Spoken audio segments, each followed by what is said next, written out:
네, 반갑습니다. DSA 김대용 원장입니다. 이번 영상은 아주 급하게 촬영하는 거예요. 지금 일요일인데 제가 그 경찰직하고 해양경찰 면접교재 있잖아요. 이게 이제 다시 개정판이 나와요. 이거는 이제 2019년 2020년이라서 요거 그래서 이제 이거 개정판 원고 지금 출판사에 보낸다고 눈알이 빠질 것 같아요. 이제 해경 면접 시즌 끝나고 이제 2020년 2022년 개정판을 보내야 되는데 2021년 2022년 상반기까지 보내야 되는데 그 원고 정리한다고 제가 이제 급하게 촬영하는 이유는 뭐냐면 우리 KD님인가 아이디가 제가 채널 총 3개 운영하거든요. 예, 지금 DSA 컨설팅 면접 준비생분들, 그 다음에 이제 현직자분들 인간관계론 이제 준비하시는 분, 이렇게 뭐 도움받는 분들 채널 DSA 컨설팅 채널이고, 그 다음에 루트쌤 아카데미 채널은 제가 이제 무기술 전문가로서 여러분들이 이제 공안직 현직자들이 나이프로 공격해오는 범인을 어떻게 제압할 수 있는지, 뭐 어떻게 대응할 수 있는지, 뭐 그런 것들을 올리는 게 있고, 이제 그 다음 DSA 헌법 채널. 이 DSA 헌법 채널이 이게 이제 공부 방법론하고 헌법, 그 경찰 헌법 있죠. 원래는 5급 7급 준비생들이 요청하셔서 이제 만든 거였는데 도저히 시간이 안 나서 경찰 헌법이 이제 그 앞부분에 공통되는 부분이라서 경찰 헌법부터 올리는데 이제 이 생각보다 채널 구독자나 반응이 그렇게 막 이렇게 드라마틱하게 변화가 안 일어났어요. 그래서 뭐 제 본 채널도 그렇긴 한데 제가 이제 뭐 광고를 전혀 안 하니까, 그리고 이제 고시학원가 쪽에 전속 계약 안 하고 이제 혼자 나와서 하는 거니까 뭐 그렇긴 한데 조회수나 이런 구독자 수가 생각보다 많이 안 늘어서 좀 뭐라 해야 될까요? 맥이 좀 풀려 있는. 그래서 이제 되게 고민을 많이 했어요. 유튜브 채널을 3개나 운영하는 거는 좀 말이 안 돼서 그냥 DSA 그 경찰 헌법 채널, DSA 헌법 채널은 그냥 하지 말까 고민하는데, 우리 저기 간혹 가다가 이제 예쁜 댓글을 달아주시는 분이 있어요. 그래서 이제 KD님이 너무 도움이 많이 된다고 DSA 이제 이 경찰 준비생 분인데 DSA 이제 헌법 채널에, 유튜브 DSA 헌법 채널에 이제 제가 경찰 헌법 관련된 거 이제 전에 올린 거는 저작권 관련해서 조금 문제의 소지가 있을 것 같아서, 물론 제가 다 저작권자긴 한데 이제 다시 프로그램 짜서 올린다고 다 없애고 다시 새롭게 올리고 있었거든요. 근데 이제 우리 KD님께서 너무 도움이 많이 돼서 고맙다는 댓글을 이렇게 예쁘게 달아주신 거예요. 그러니까 이제 좀 힘이 나서 좀 바쁜 와중에 우리 경찰이나 5급 7급 준비생분들을 위한 헌법 무료 강의를 올려드려야 되겠다 이제 생각을 하고 있었는데, 이 KD님이 이제 유튜브 제 메인 채널인 DSA 컨설팅 채널에 들어오셔서 질문을 하나 남겨주셨는데, 이게 질문이 뭐냐면 잠깐만요. 제가 지금 눈알이 빠질 것 같아요. 원고 작업한다고 너무 정신이 없어가지고. 이제 시험 준비한 지 3주 정도 됐는데 이제 본인 거주하고 있는 지역에 이제 학원을 가신 것 같아요. 잘하셨어요. 노량진에 안 올라가는 게 낫댔죠. 그런데 이제 1타 강사 그 교수님 그 온라인 그 강의가 아니라 이제 그냥 이제 본인 집 근처 학원에 이제 교수님 강의를 듣는 것 같아요. 근데 강의력에 의심이 든다 이제 이 말을 하신 거예요. 강의력에. 그래서 이걸 바꿔야 될지 안 바꿔야 될지 이제 좀 불안하다. 그리고 이제 마치 이제 좀 제가 볼 때는 이제 강의하실 때 좀 이해 위주가 아니라 암기 위주로만 좀 가르치려고 해서 더 불안한가 봐요. 그래서 이제 질문하셔서 이제 답을 해드린 영상을 우리 KD님이라서 댓글 이쁘게 달아주신 분들 너무 고맙잖아요. 그래서 제가 지금 오늘 너무 바쁘거든요. 지금 집사람 일요일날 일하러 갔다고 안 그래 눈치 주는데, 자 지금 원고 빨리 보내야 돼. 오늘 중으로 보내야지 이제 이번에 경찰직 시험 친 분들 면접 교재가 출판이 되니까 개정판이. 그래서 이제 일단 올려드립니다. 자, 요 비슷한 질문은 되게 많았어요. 제가 DSA 코칭 케어 프로그램 운영할 때도 일등에 있을 때도 이제 요런 질문을 많이 하셨거든요. 그러니까 이제 내가 지금 형법 과목을 배우고 있는데 이게 이제 다른 교수님 과목을 예전에는 쉽게 볼 수 있었어요. 예전에는 경땡기나 공땡기가 나오기 전에는 프리패스제 개념이 없었기 때문에 그냥 단과별로 이제 학원마다 온라인이든 뭐든지 간에 자기가 듣고 싶은 과목, 여기는 A 과목 저기는 B 과목 이런 식으로 들을 수 있었거든요. 근데 갱땡기나 공땡기가 나오면서 프리패스제 해가지고 아주 이제 1타 선생님들 막 스카우트 한 다음에 거기서 이제 패키지로 묶어가지고 아주 저렴하게 판매했죠. 그래서 수험생들이 그게 너무 좋아. 값이 싸니까. 근데 제가 분명히 경고했거든요. 이게 수험생들한테 절대 좋은 형상이 아니다. 왜냐하면 이런 식으로 본인들 이제 학원생들 끌어모은 다음에 이제 두고 봐라. 나중에 프리패스제 금액 올리기 시작할 거고, 그리고 단가로 수강하고 싶은 사람들은 수강 못하게 아마 단가 금액을 엄청나게 올릴 것이다. 제가 분명히 그렇게 경고했었거든요. 그렇게 되고 있잖아요. 그는 경땡기나 공땡기가 잘못된 게 아니라 민간기업체 사기업은 이윤을 극대화해야 되기 때문에 당연히 그렇게 전략적으로 가요. 이게 시사 이슈 뭐하고 연결되냐면 구글에서도 구글 이제 개발자들한테 돈을 더 많이 받아내겠다 이런 거 하잖아요. 그러니까 어떤 기업체가 어떤 분야에서 독점이나 독과점 상태로 들어가면 가격으로 장난을 칠 수밖에 없어요. 그러니까 소비자한테 전혀 좋은 게 아니에요. 여러분들 이제 제 집 근처에 이제 코스트코나 이마트 트레이더스 있거든요. 거기 가면 너무 좋아요. 솔직히 요즘에 재래시장 가는 것보다 거기가 훨씬 나아요. 근데 그게 더 장기적으로 좋을 것 같냐? 아니에요. 그나마 코스트코랑 이마트 트레이더스가 경쟁하니까 서로 간에 이제 가격 경쟁으로 낮게 책정하려고 하지, 어느 한쪽이 이제 승자가 돼버리면 독식하게 되면 이제 계속 금액 올릴 거야. 배달앱이 그렇잖아요. 배달앱. 여러분들 옛날에 배달앱이 생기기 전에는 배달료라는 개념 없었어요. 그냥 음식점에서 그냥 무료로 배달해 준 거예요. 시켜준 것만 해도 고마운데. 예. 근데 요즘에 이제 배달료를 받잖아요. 왜냐하면 배달앱에서 수수료를 떼가거든. 홍보를 해주는 대신에. 근데 배달앱이 이제 독점이나 독과점 상태예요. 요기요랑 배달민족인데 이 얘기는 다음에 하기로 하고, 어쨌든 지금 이제 구조상 여러분들이 요 과목이 마음에 안 들어서 이제 다른 학원의 다른 교수님 과목을 듣기에는 좀 불편한 구조가 되어 있죠. 그게 이제 문제점이 하나고, 그 다음에 여러분들이 공부하시다 보면 내가 요번에는 A 교수님의 형법 과목을 듣고 있는데 일정 파트 부분에 가면 이해가 잘 안 되는 경우가 있어요. 그러면 교수님을 바꿔야 되나 이런 고민을 많이 할 거예요. 근데 요게 조심해야 돼요. 왜 조심해야 되냐면 초시생들하고, 공부를 처음 시작하는 초시생들하고, 그 다음에 공부가 몇 년 되어 있는, 그러니까 제가 말하는 몇 년 되어 있다는 건 장수생들 중에 3, 4년 됐는데도 형법 총론만 진도 못 빼고 형법 총론만 보고 있는 분들이 있어요. 그거는 공부를 안 한 거예요, 제대로. 제가 전에 얘기했죠. 법학 과목은 전체 회독수가 제일 중요한 건데 전체 회독수를 안 한 거죠. 그건 공부가 잘못된 거고, 근데 뭐 3년차 이상 장수생들 중에 전체적으로 다 회독이 되어 있고 점수도 뭐 예를 들면 70점에서 80점이 안정적으로 나오는데 계속 합격 점수가 안 나와요. 요 두 부류가 달라요. 이제 장수생인데 일정하게 70, 80점 이상이 나오는데 전체 회독수도 되어 있고 전반적으로 다 이해는 되어 있는데 합격 점수가 안 나오는 분들은 10중 8구가 뭐가 문제냐면 필수 암기 사항에 대해서 암기가 안 돼 있는 경우거든요.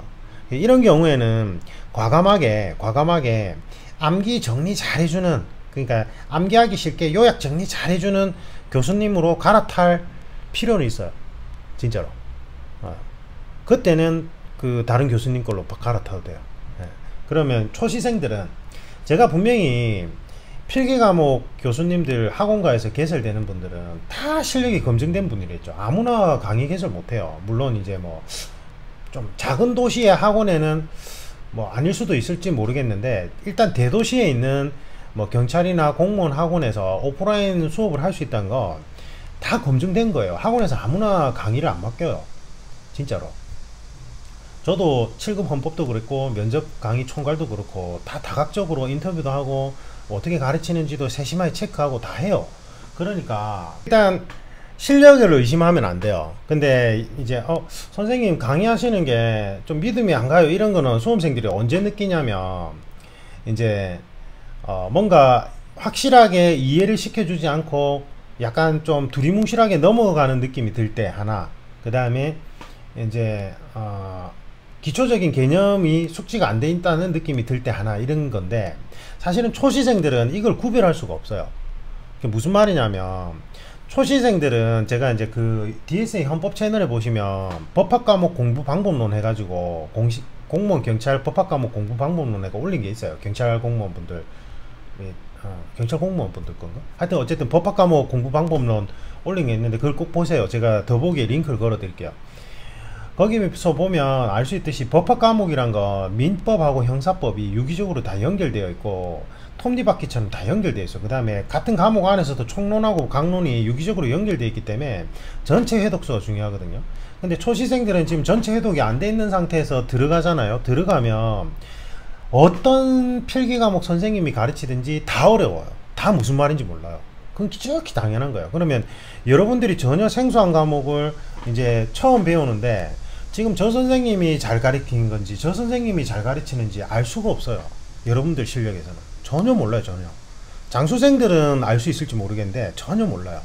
그리고 제가 전에 얘기했듯이 1타라는 건 실력이 뛰어난 강사를 1타라고 표현하는 게 아니라 수강생이 많은 사람을 1타라고 표현해요.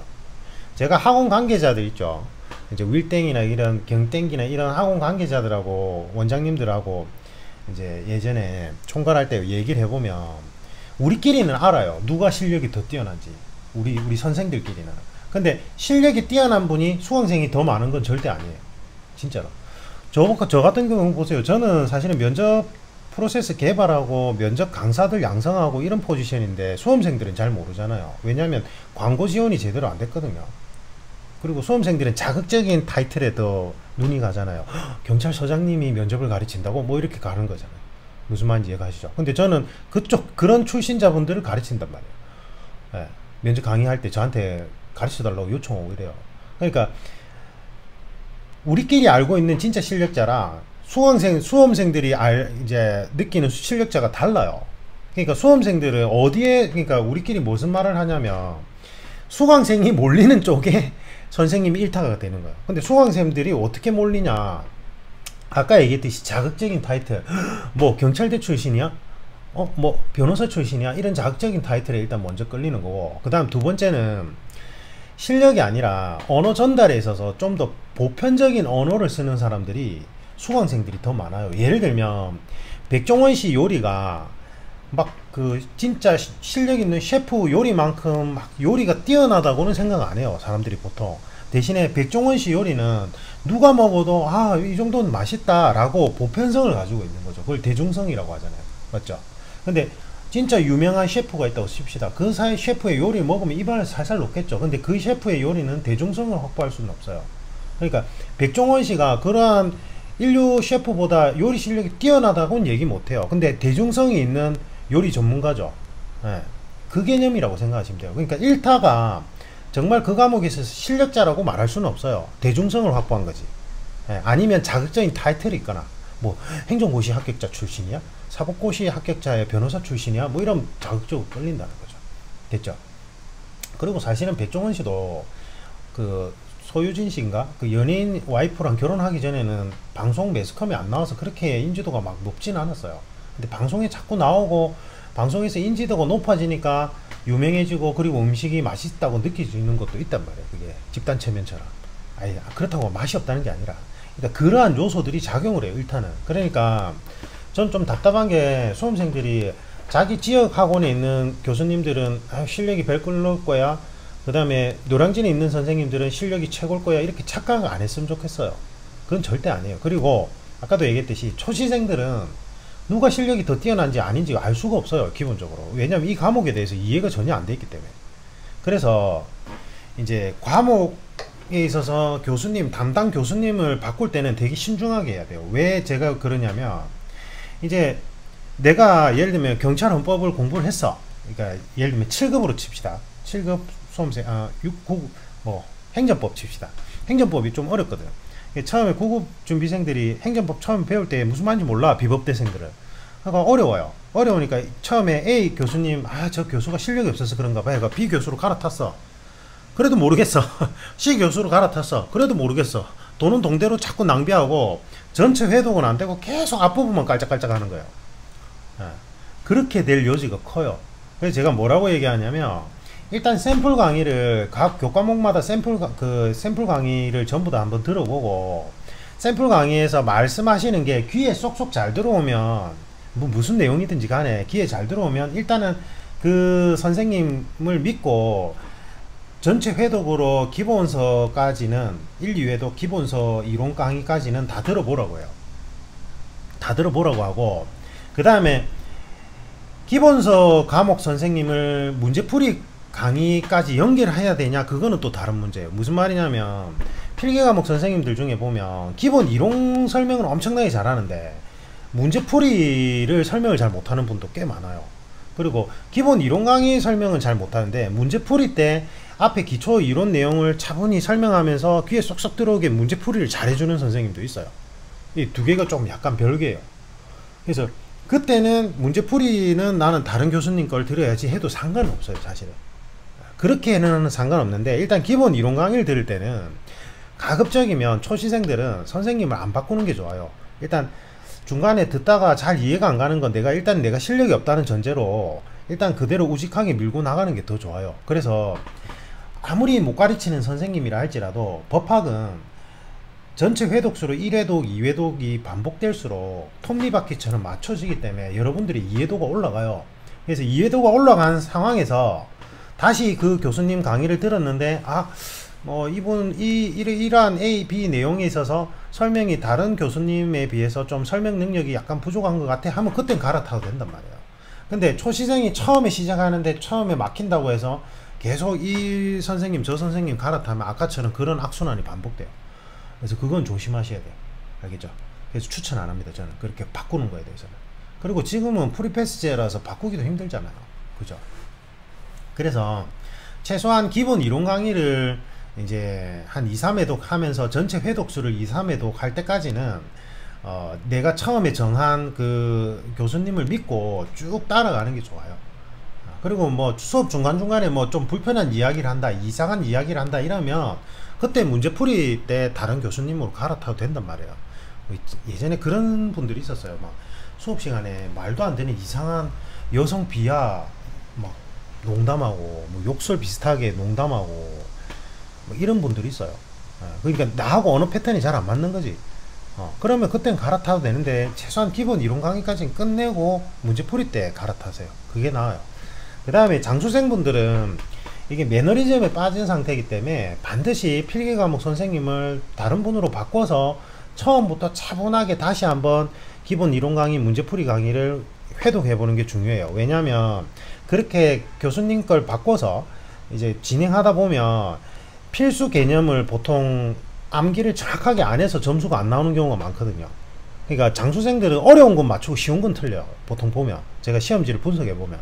그래서 장수생인 분들은 실력이 어느 정도 아까 얘기했듯이 7, 80점 이상 나오는 장수생 분들은 반드시 해당 과목별 교수님들을 바꿔보는 것도 나쁘진 않아요. 그게 오히려 더 나을 수도 있어요. 그 다음에 뭐 모의고사 풀이 때 다른 교수님들 모의고사 풀이 풀어봐도 되고. 근데 중요한 거는 뭐냐면 장수생들은 필수 암기 사항을 반드시 백지에 정리하듯이 정리를 한번 해봐야 돼요. 내가 얼마나 암기력이 되어 있는지, 필수 암기사항 암기되어 있는지 한번 체크해봐야 돼요. 답변이 됐는지 모르겠습니다. 그래서 정리하자면 초시생들은 지금 해당 과목이 전혀 이해가 안 돼 있기 때문에 이 교수님이 잘 가르치는지 못 가르치는지 전혀 알 수가 없어요. 그거를 내가 생각할 때는 강의력이 부족하다고 판단되는 건 잘못된 근거로 그 판단하는 경우가 많아요. 모르는 내용을 어떻게 이분이 이 내용을 잘 설명한다 안 한다 알 수 있겠어요. 맞죠? 그리고 처음에 시작할 때는 분명히 괜찮은 부분이 있어서 그 교수님 걸 들었을 거 아니에요. 그러니까 일단 기본 강의 이제 전체 회독수로 2, 3회독 할 때까지는 쭉 믿고 따라가세요. 그게 중요해요. 좀 현명하게 방법을 바꾸는 지혜도 필요하지만 일단 수험은 기본적으로 우직함을 전제로 깔아야 돼요. 우직하게 전체 회독을 한번 해보고 그리고 어느 정도 단계에 들어섰을 때 바꾸는 걸 추천드립니다. 이상입니다.